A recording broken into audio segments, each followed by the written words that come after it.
Hi, this is John Foster. We're here today at Ocotillo Wells State Vehicular Recreation Area in the Colorado Desert. We're in San Diego County on the border of Imperial County, and behind me, 72,000 acres of beautiful desert. But believe it or not, this was once a vast sea and the home of some people in ancient times who made their living along the shores of this inland sea.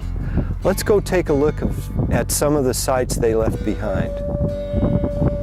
And this very high berm of the old lake provided one of it, but then they'd use the larger of the stones to build these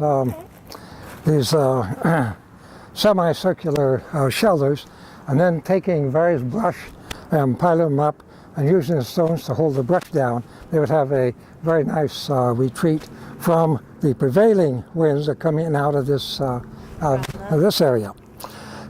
And then there was a very long arm and then a shorter arm with the opening down here at the very apex.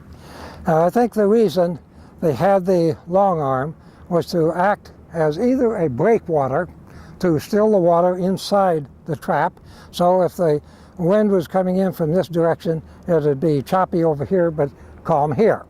Or, and this is another suggestion that an archaeologist came up with, that's a good possibility as well, that when a fish come in, if he tried to avoid the trap itself and went up around this way, he'd find himself blocked off. And then he would come in here, and then the stone would be dropped in place, which would keep him from escaping at all.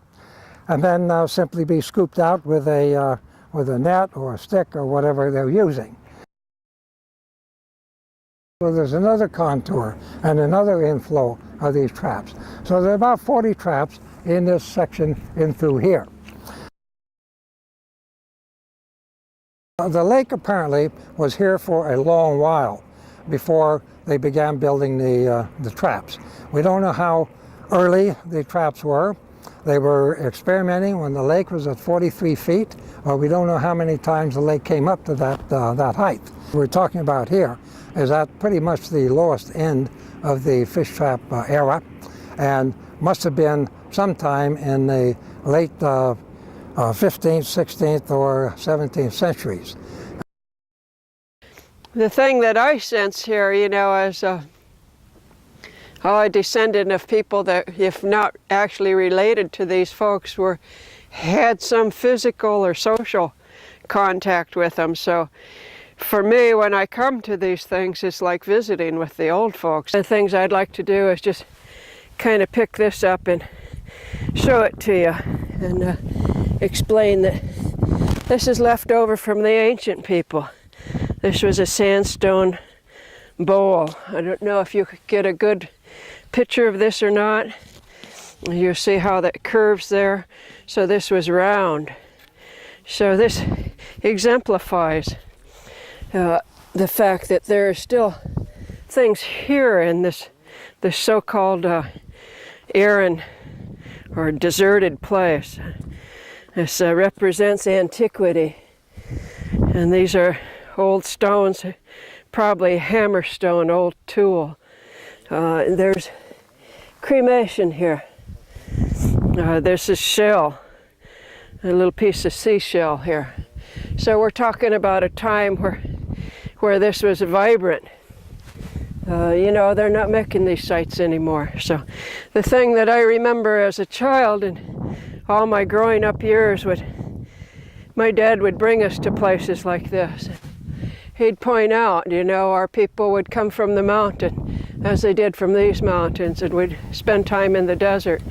We'd walk across this desert, go to the Colorado, and there was an interchange and interaction among different people. So here, let me pick this up.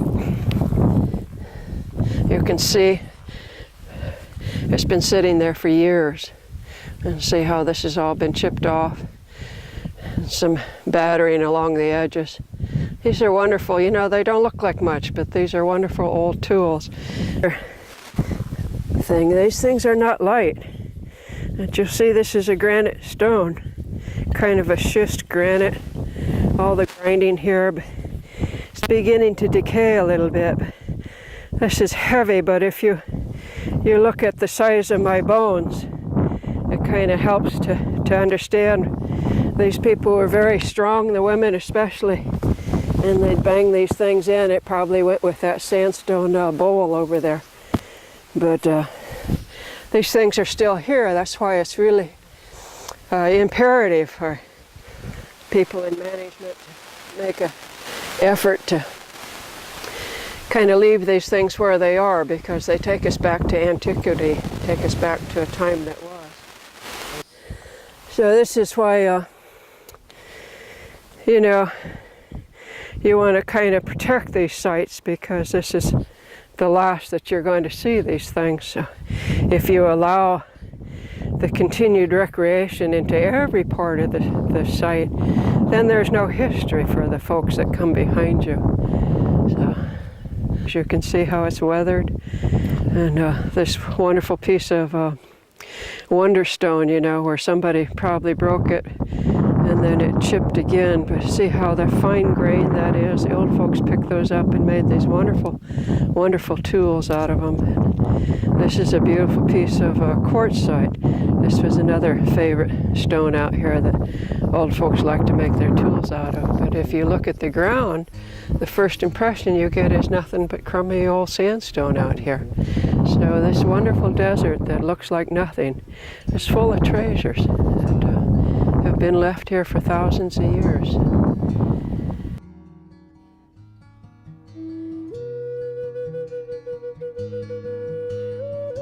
At this site, we have 14 of these enclosures that extend across this tabular sandstone rise. And so after we tested this one and excavated it, we also tested another enclosure at the southern end of the site to just compare the subsurface deposit. That site had nothing below the surface.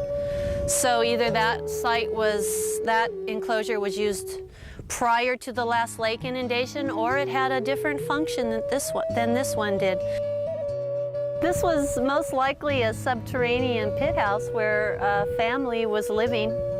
We found almost all fish bone here, over 3,000 pieces of fish bone and very little bone, mammal bone, no bird bone. So we're assuming that they were fishing here. This tabular sandstone ridge would have formed a peninsula into Lake Kauai, where it would have been conducive to fishing. Not only were they exploiting the fish resource, but we found a lot of groundstone, and we had seeds that were found from both a wet environment and from the local plants that you see today. So they were probably also processing plant materials as well. The tools we found here, the projectile points were all late period. We had cottonwood triangular and desert side notch. So our thought is that this was after the last lake episode because of the pristine condition of this. Had this been inhabited prior to that, everything most likely would have washed away. These type of structures seem to be common west of the Salton Sea. During our inventory of this area, we found 92 sites.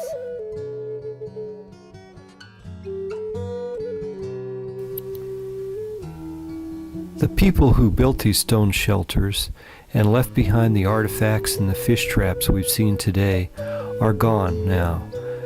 But their descendants live on among the Kumeyaay and Kauai peoples of Southern California. For them, and for all the citizens of the state, California State Parks is committed to preserving this wonderful place.